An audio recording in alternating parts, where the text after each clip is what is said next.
Crippled. Can you tell me a little bit about that? That was off the EP. Yep. EP, which we've only released on Bandcamp. Is this on?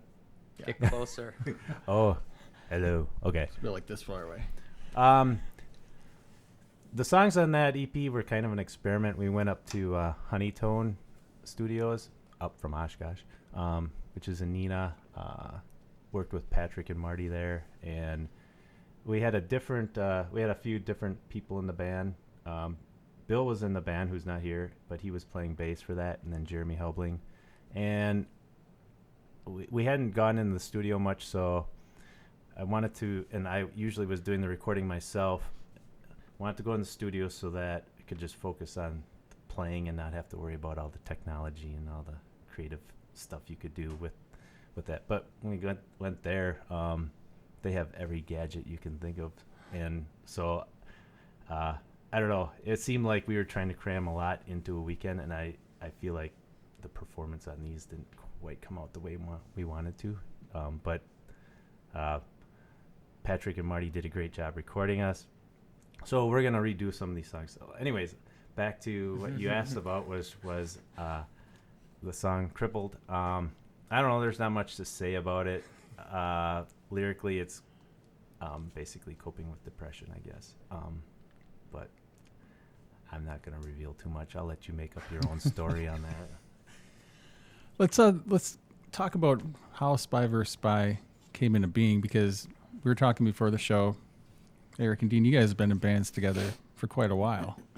Yeah, since 1997, I think, was our first band together, and we were sort of, I had sort of an adversarial opinion of Dean prior to that, so it's been nice to have 25 years or so to rectify I took his that. spot in another band. Yeah. Which band was that? Cookie Bug. Way back. He wanted to hate me for it, but I wanted to. But who could hate this guy? And then you guys joined forces in the Willis. Before that, we had Dean was in a band called Red Horse, early mid 90s. sounds right. And they kind of, just time and location caused them to take a hiatus. And one of the guys in the band, Buck, I happened to be on a road trip with him, and they were forming a new band, and I wanted to get into it. And Buck is the type to hold something like that over your head a little bit and make you work for it. So we had a bet as to whether Ryan Longwell would be. It was his rookie season, and it was whether he would end up as the Packers kicker. And I said, yeah, he's going to. And I forget who his competition was that year, but yeah, Buck picked the other guy. Buck picked the other guy, so I won my spot in the band. And so we had 3 guitar players in that band. Gomer Pile driver. Yeah, and that so that dissolved eventually, and we started the Von Traps. Von Traps was right after that. Yeah. And we shared a practice space with congratulations on your decision to become a pilot. So, and obviously we knew Steve well from our prior experiences, and as those bands kind of dissolved, the Willis came out of that. So it was just a good example of years and years of the Oshkosh music scene sort of, melding and shaping and forming and just nothing ever ends on a negative note, and something new comes out of every band that dissolves, it seems like. So it's been fun to be a part of that for a lot of years. Yeah. How would you describe the Oshkosh music scene compared to other places? One thing I'll say about Oshkosh is it's super cheap to live and drink. Yeah. So I think that's an attractive thing for bands. And there is a good community established already there. So, and you have some of these small places like Jambalaya and Reptile Palace, which just they've been having live music shows for a while and just contributing to the scene, which helps a lot. So people aren't starting from square one on that kind of stuff. We also came into it at a time when, so when I got to town, Lost Toothbrushes were playing, Rebel Waltz was playing, Twisted Egyptians, I think were probably getting near the end of their time playing regularly, but there were just these great bands that were already, around campus and accessible, and then through the music store, just kind of you'd go in and buy something and meet JJ or meet anybody else who was playing in town, and it was just really an easy scene or group of people to just kind of naturally become friends with, and it just feels very natural. Yeah, that is true. It's very organic, very natural. Like, Yeah. you just, let's make a band. Okay, and it was done. We were talking before the show about Salad Days. You said you recently watched that documentary. Yep. Do you feel that maybe Oshkosh is overdue for a film about the history of the Oshkosh music scene? That's a good question. We actually kind of started a project a few years back, just trying to connect all the different musicians and bands in Oshkosh. So it was sort of a website that anybody could go on, and you could put what band you were in, who else was in it, and just to start seeing all the connections. 6 Degrees of Oshkosh Rock. Yeah, 6 Degrees of Oshkosh Rock. Which I still have the database, and eventually I'll put it back online at some point. But And it grew really fast, and then it just all of a sudden it kind of turned into, because there was open access to it, just a bunch of garbage and spam and bad links and things like that. But I think what I realized watching that documentary was the fact that, so Salad Days is really looking at the DC scene, and the fact that, some bands made it from there and sort of have this national recognition doesn't take away from the fact that I think probably anywhere you go in the country, there's something meaningful to the musicians and people who love music in any community that's probably just as intense and deeply appreciated, but just you don't know about it unless you're there, and that's okay. It'd be great to see something happen with the Oshkosh scene where it could be documented in a way that would connect outside of here, but if it doesn't, that's never been the intention of most of the musicians I've played with or known. We just want to make good music. Yeah. There are quite a few filmmakers in Oshkosh too, obviously. Mhm. I know John Pata did a video for you guys, which you can find on YouTube. Maybe that'd be something he'd be interested in. Yeah. He's always open for a project, whether he has time or not. In talking about Oshkosh history, Oshkosh Racket Fest is coming up at the end of February. Are you guys involved in any of the reunion shows? We're playing, but Here's a list. it's not really.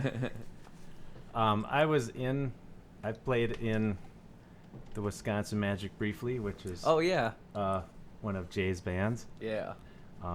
We reunited last week for the first time in So you're playing in years. one of the reunion shows. I wouldn't call it a reunion show. We just don't play very much, so we haven't played together since I don't know, a year or two ago. So it's a reunion for us, but I don't think technically it is. Back in the day, I played in the Lost Toothbrushes, but I will not be performing with them. I forgot you were in the Wisconsin Magic. Yeah. Spy vs. Spy is playing, although we're not a reunion band.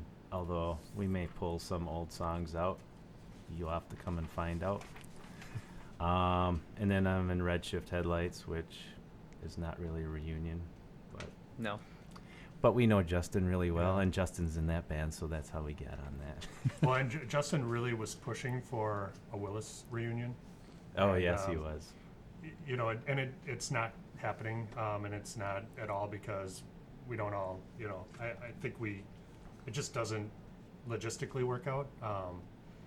But he was very intent on trying to get a commitment for that. So What? So we tried. he tried. I dropped the ball when Steve and Jay were on the show with the Redshift Headlights. The whole experience with Jimmy Fallon, how was that? That must have been mind-blowing in a way. Pretty much, yeah. And It it- was amazing. To kind of set the stage, you guys went out to play for a pilot show Yep. when Jimmy Fallon was starting his show. performed on the show as if it was a show. They recorded it and everything, and you can find the video on YouTube. And I try to occasionally post it so everybody that hasn't seen it can see it. But what a great experience! And I mean, do you have any insider details? Well, What when was I Jimmy first, like? what was it? What was Jimmy like? We shook his hand, and we prepped for the beginning of the song, the interview with Steve at the beginning of the song, and that was it. So Who is on the show again? I'm gonna take over as interviewer for a minute. Rosie O'Donnell and Michaela Watkins. Okay. Did you have any Rosie time or Michaela Hell Watkins yeah, time? we had the big dressing room. Uh-huh. So all of the catering was in our dressing room, so sandwiches and whatnot. So So Rosie you- had to come to our room to get any of the catering. That must have been some sort of mistake.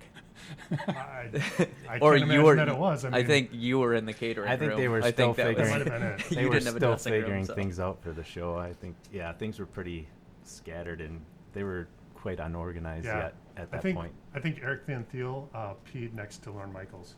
Oh, really? That's Yeah. kind of exciting. Yeah. Where was that again? What studio is that? Forgive me for being dumb. I don't know which one he's in. Well, it was Jack Parr's old studio, so it was the original Okay.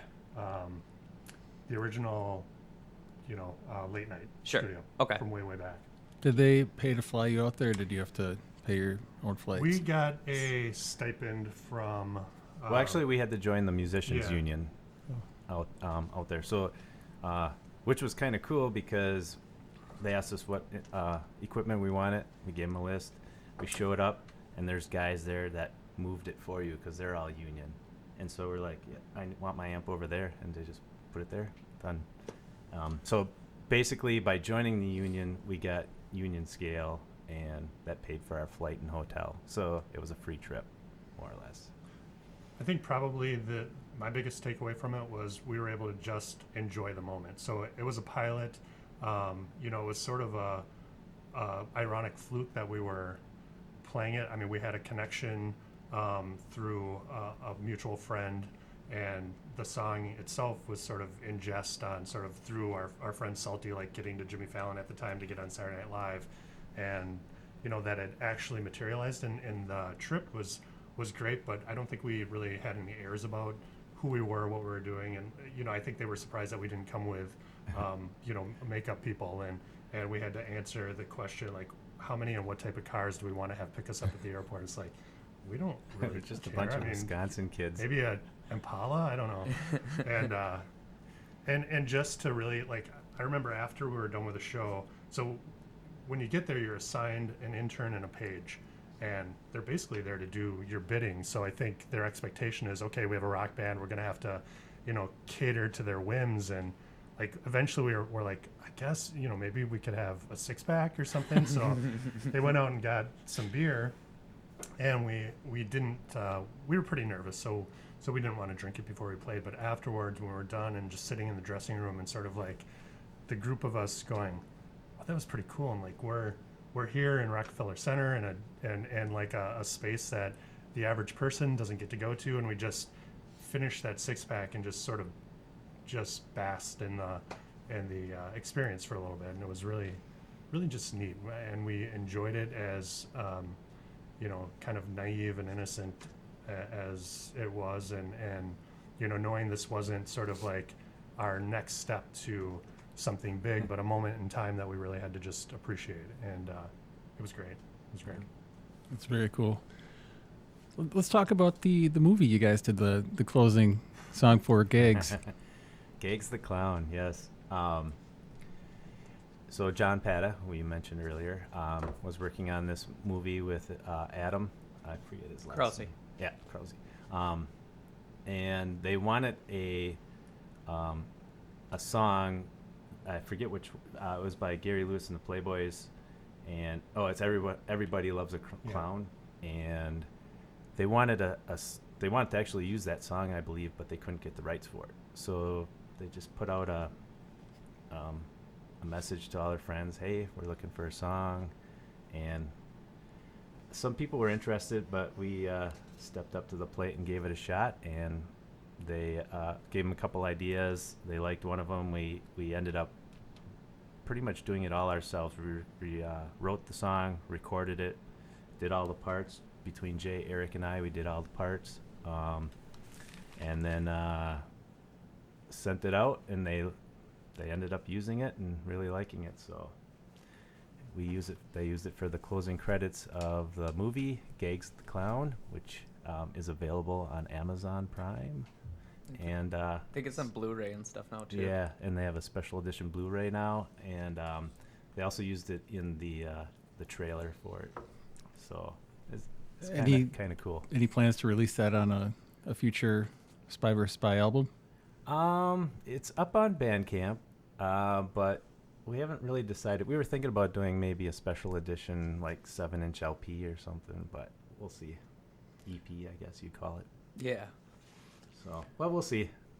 It costs money, and I'm not sure what the interest in that would be. So, What are your opinions on the whammies? What are the whammies? Wisconsin area musical. Oh. Wisconsin area music industry? Yeah. I don't know. It seems kind of dumb to me. Whatever. You know, I don't know if we were ever, if we were ever to be up for one. I might have a higher opinion of it, but I've never really thought much about it. It's not on my radar at all, really. I don't recall it ever really seeing a lot of area bands as a part of that, but I also haven't really paid attention. I think it's great to recognize, the music that's being created in the state, and so I'm not against it. I just don't really know much about it. Yeah. Another question. Have you had any opportunity to open any shows for any heroes of yours?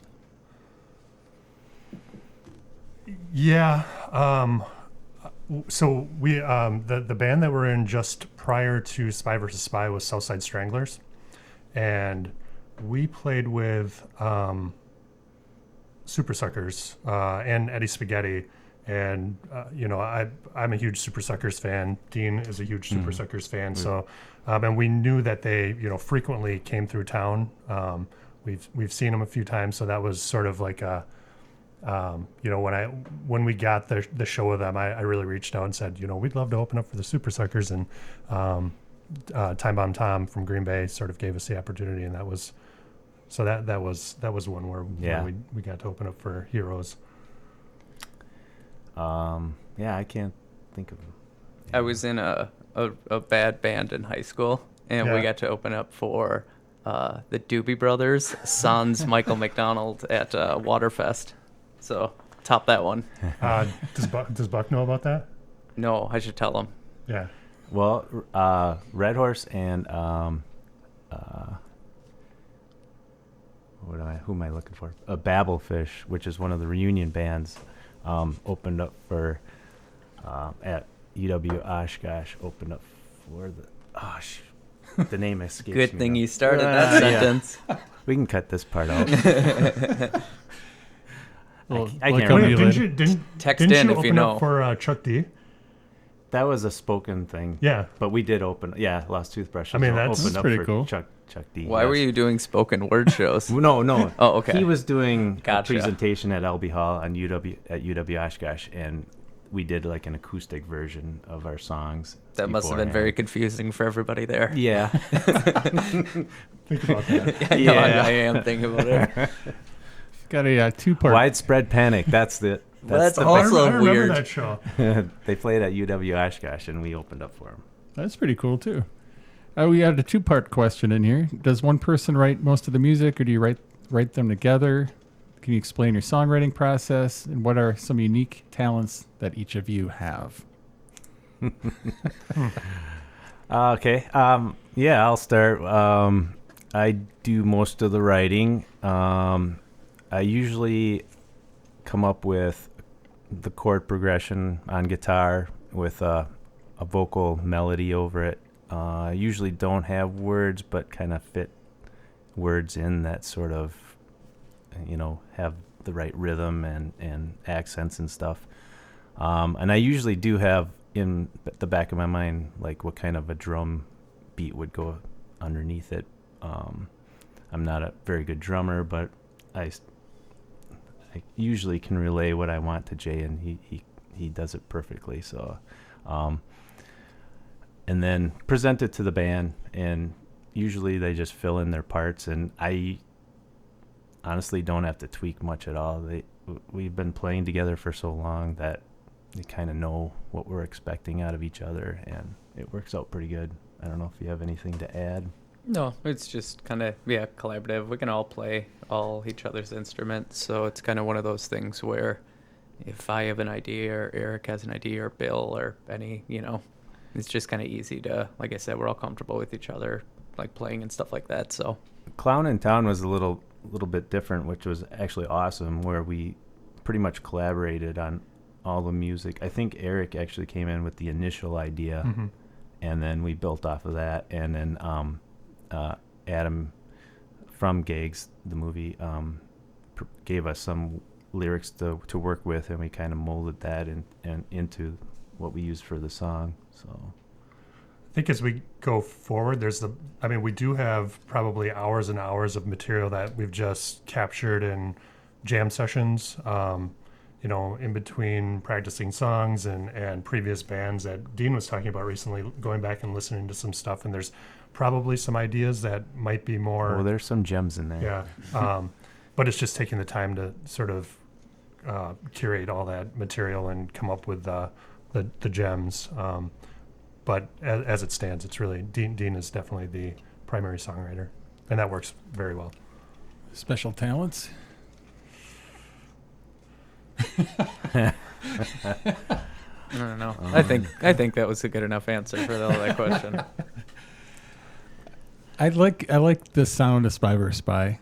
You guys are a rock band, and when I saw you guys at the Oshkosh Music Fest, Dean, you were hauling up a half stack, which just melted my heart right away. He has a lot of shows, so he used 2 half stacks, which is a lot of fun. And I think you were a 3-piece, I think, at Oshkosh Music Fest. I think Bill had just recently come back from Nashville. Yep. Is that nice having Bill back in the fold? Yeah, definitely. He fills up the band. He takes a lot of the leads that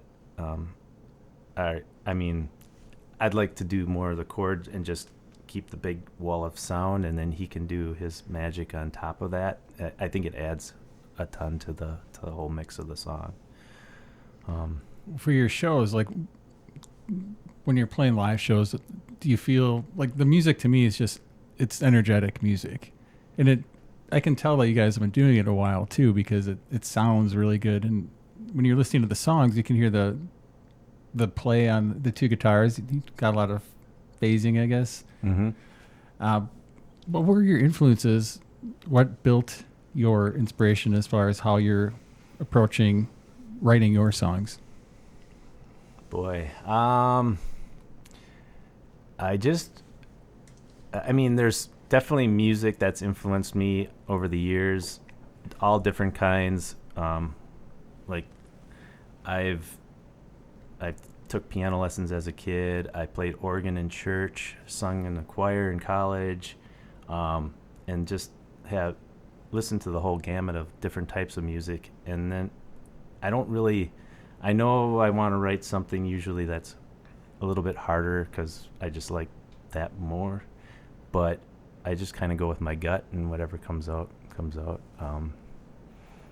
I don't know if I consciously think too much about what I'm trying to write, so I think it's been an interesting evolution too in terms of just who's in the band and what they do. So I think it started really with you and Todd, and then just kind of people coming and going. Jade, what'd you start playing when you?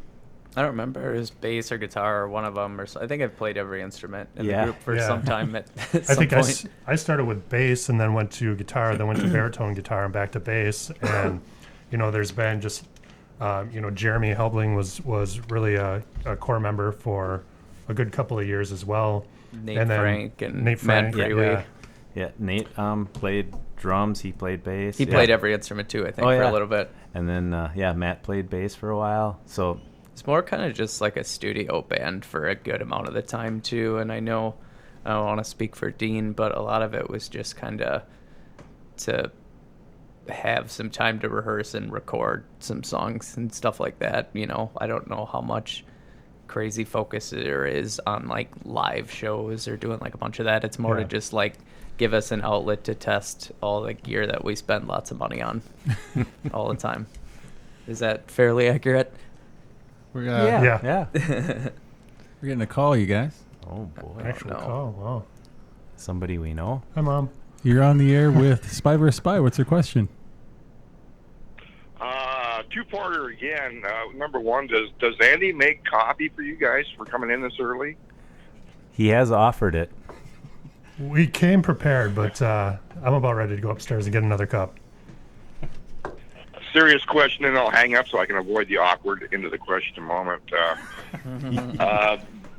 Do you guys, what's more gratifying, doing studio time or being on the stage?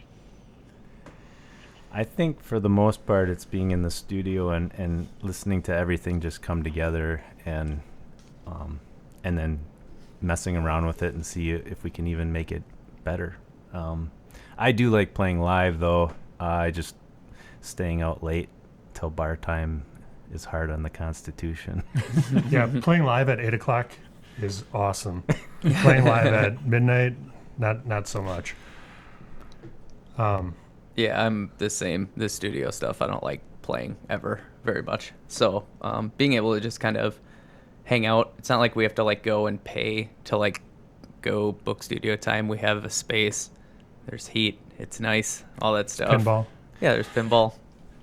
So yeah, I don't know. We're able to just kind of just hang out, work at your own pace. You don't have to worry about a clock and stuff like that. So I much prefer doing that. It's more creatively gratifying.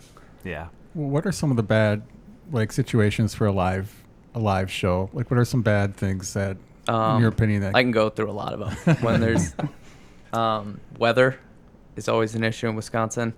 When there Deer. isn't parking by the loading door, when there isn't a Fletches. good loading door, when you have to Steps. walk through crowds, when there's steps, instruments are heavy, when you're playing with the band who you're using their equipment and their equipment is really bad and you wouldn't use it. I don't know, lots of things. There's never a sound person when you're in a corner that isn't supposed to have music, and then you have to have music when they don't have a PA or their mixer's broken. There's so many bad things about playing live. So that's my list. Sounds like you have a lot of stories. No, that's what I much prefer. Just hanging out in the studio. It's nice. All of our things are there. notice that like the older everybody gets, it's like it used to be you'd show up for a show, discover bands, and now it's like, what time is your band playing? Yeah, you want yeah. to know like the exact window so they can arrive. And I hate to watch it, and seem then leave. I don't like doing that, or at least like whatever, but like if I'm being honest and stuff like that's totally what it is as well too. I just don't want to seem as negative as I probably come off as. It's nothing personal, I just don't prefer it. Like, not my thing. Well, thank you for the question. If anyone else would like to chime in, 920-358-0795. Where's the future of Spy vs. Spy Lie? You said you're sitting on a lot of material, which I hope sees the light of day. Will it see the light of day? Yes. Eventually. Are you actively recording this stuff, or is it? Yeah. Like Jay says, we're not under any time crunch, so we kind of... It's kind of a good and bad thing. Yeah. So we take our time and we assemble new toys and try them out recording, and we're getting close. We did, 6 tracks in end of November, December, and we're slowly doing overdubs on that and pretty close to being releasable, I think, in the next month or two. So, but then we'll probably decide to record more before actually releasing something. So we'll see how that goes. Do you actively plan the artwork and the physical format before you release something, or do you get it recorded and then it's like, oh, now we have to mess with this, let's just put it out on Bandcamp and we'll worry about the physical later? Is that sort of how it goes? Yeah, pretty much. Well, we've been really lucky though, to have, as far as artwork goes, to have a good friend who's a graphic designer and has been extremely generous with doing poster work and artwork for us, as well as a lot of other Oshkosh bands. And it's almost fun to build stuff around the work that he does. So he did the Racket Fest poster, didn't he? Yes, he did. Yep. He designed all that. He's done most of our posters. He did the and- Redshift last record, I think. Yeah. Yeah, he did Oh, the album gosh, design. Yeah. Yeah. Jason Hendricks. Yeah, I think he got a shout out on the Redshift one too. That's good because Yeah. he deserves it. yeah. That's pretty cool. Any bands in the local area that you want to mention, or any bands that fans of yours might want to check out? Besides Redshift Headlights, 'cause they're really good. We'll just put that on the table.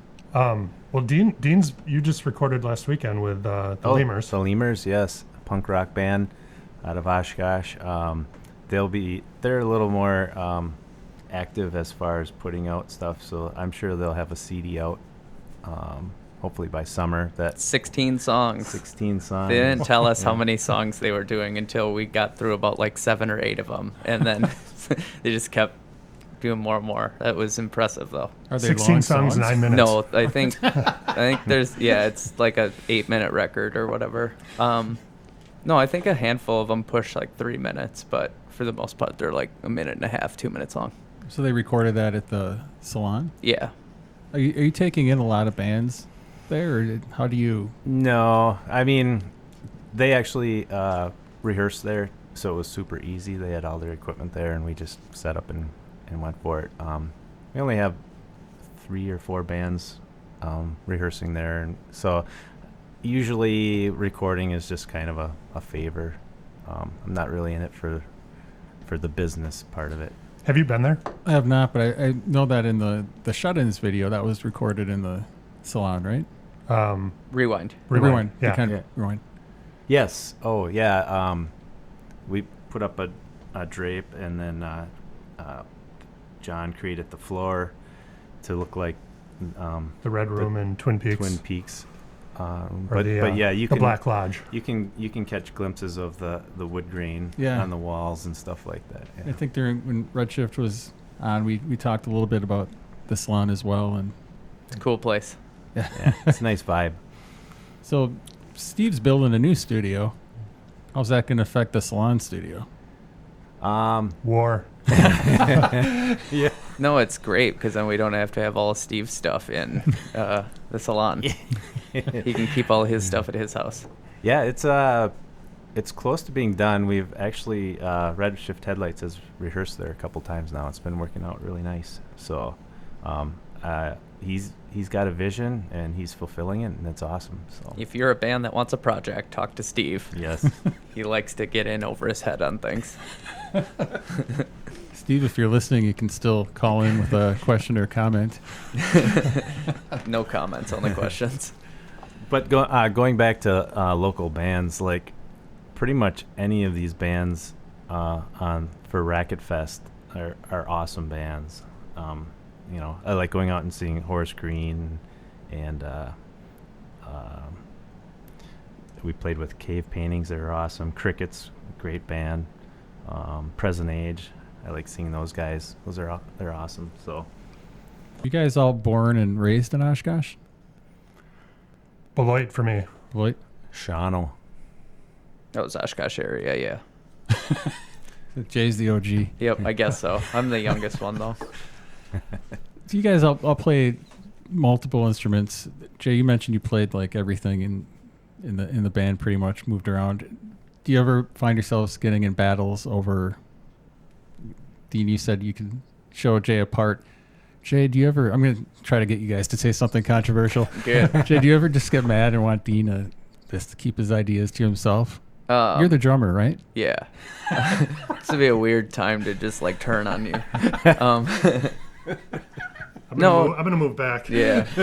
No, not really. I mean, if we have disagreements or if we have whatever, typically I will say why, and he will, we're adults, and like I said, we've been playing together for a pretty decent amount of time at this point, so there's not really any stuff like that. I kind of trust his opinion on things, and I think he trusts my opinion on things, and ultimately it's like life. When you align yourselves with the same goals, typically it makes those type of things non-confrontational. Yeah. It's pretty good. when you're playing guitar in Redshift. I have more issues in Redshift. I would say that. that doesn't completely pertain in Redshift. That's more of a battle. But do you prefer one over the other? I probably prefer. I like, I guess, the creativity with playing guitar and playing in a band like Redshift that has a lot of like your bases covered, so I can kind of do my own thing a little bit and be a little more creative. But I think kind of the whatever in me definitely appreciates the ability or the amount of control you have when you're playing drums in a group in terms of like dictating dynamics, tempo, consistency, and things like that. I think there's a certain, when you kind of have like a control freakness in you, there is a nice thing to playing drums because you have a lot more control versus when you're playing guitar and just doing like just dumb tremolo stuff. You know what I mean? If things are going differently, you don't really have much of a voice. You're just kind of playing a part and stuff like that. So, there's two different ways to look at it, I guess. Redshift with 6 members in the band, it's a different thing too, because you have to watch that you're not stepping on each other's feet, and everybody's not playing all at once at the same thing, and it just sounds like clutter. So there's a lot more. It is a different way of. Well, there are advantages and disadvantages. Right, exactly. You have different things covered that we couldn't, do in a 3 or 4 piece band. But at the same time, most of the time you don't need all 6 things happening at once. So there's points, and Yep. and then when you're in small environments, small shows, small venues, or rehearsing in like a small studio, like it's just loud. Like there's 6 people, there's just a lot of people, it's a lot of gear. It's just kind of a hassle. You mentioned 6 people. I've got a question here. Do you do the music stuff full time, or do you work other jobs with music as a side gig? With I like the logic that I think that I could make money enough doing this. No, not at all. Yeah, we all have full-time jobs.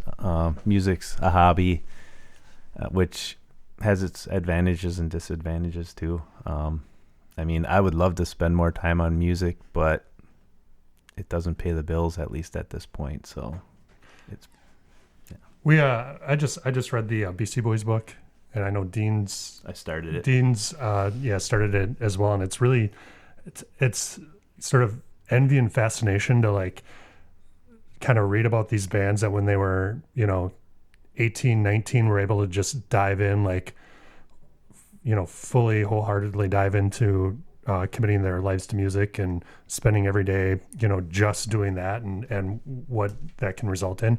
Not ever having had that opportunity and sort of reflecting on it now, I love the music piece of this, but I would want to be a part of this even without the music. And when I started, I didn't actually come to Spy versus Spy intending to even play.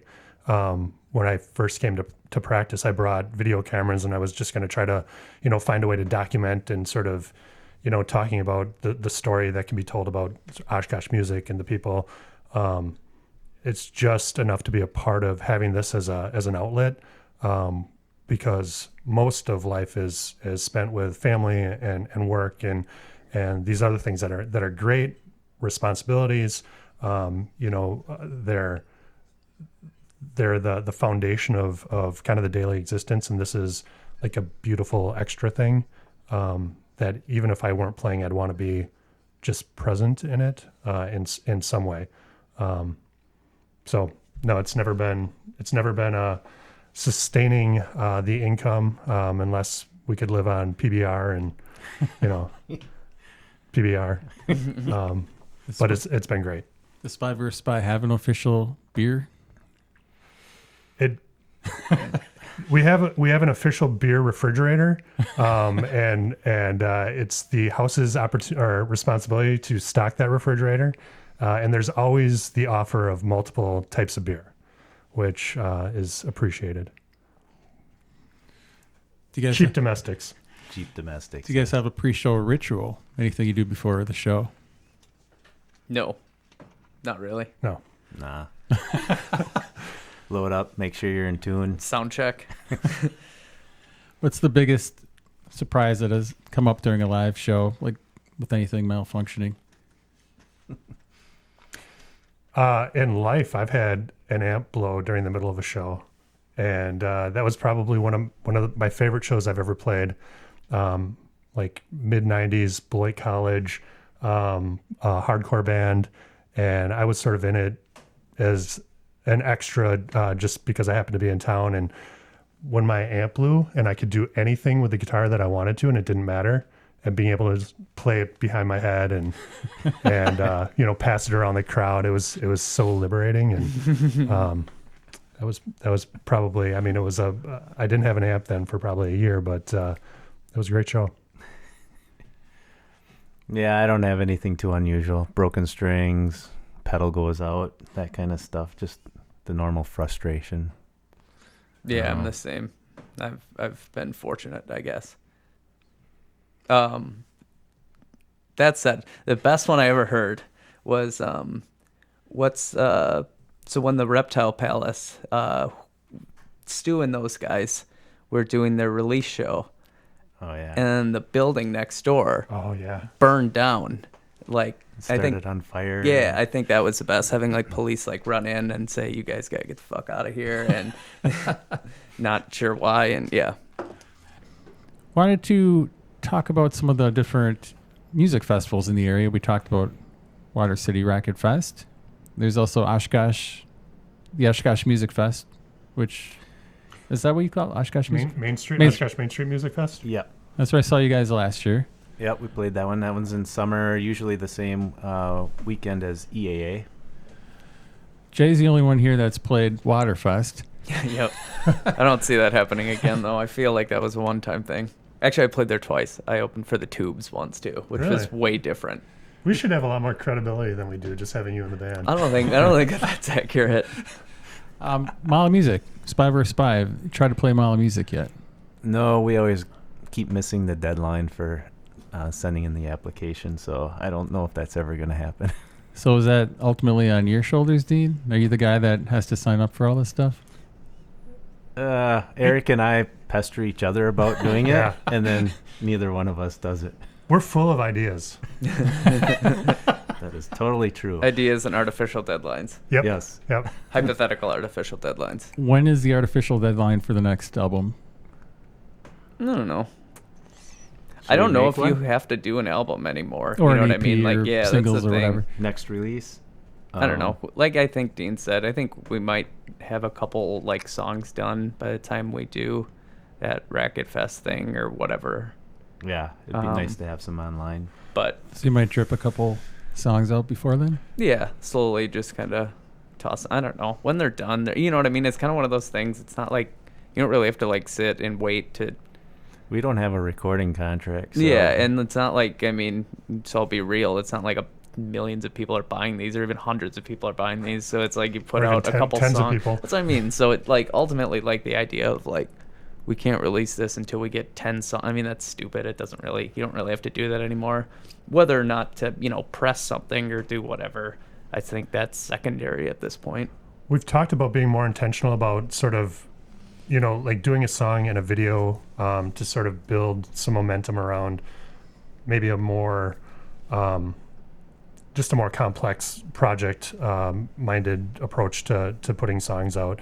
And that's what we did with Rewind, which was a lot of fun. I think even in the end, doing the video was cool. Were you okay with it? Yeah. Yeah. I was. I don't know. I don't know. It was cool. Not Jay's favorite thing necessarily to do the video, the part that we did, but I mean, it turned out really cool, and it did get, I think it got a little more attention than had we just put the song out.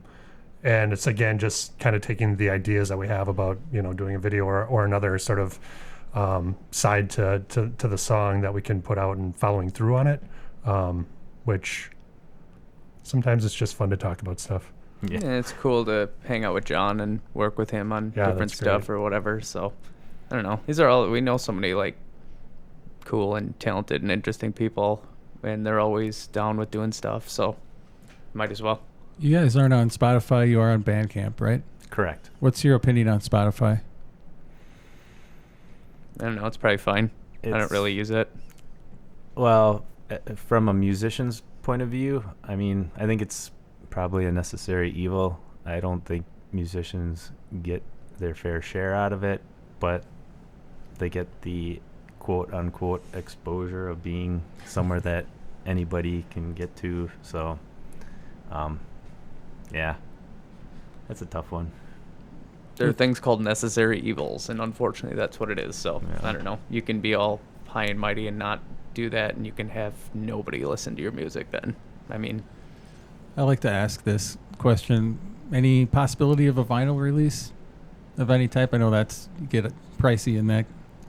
Always a possibility, just not on our radar right now. We really talked about it with the Clown in Town song, and collaborating with John and Adam in terms of, when and how to do that.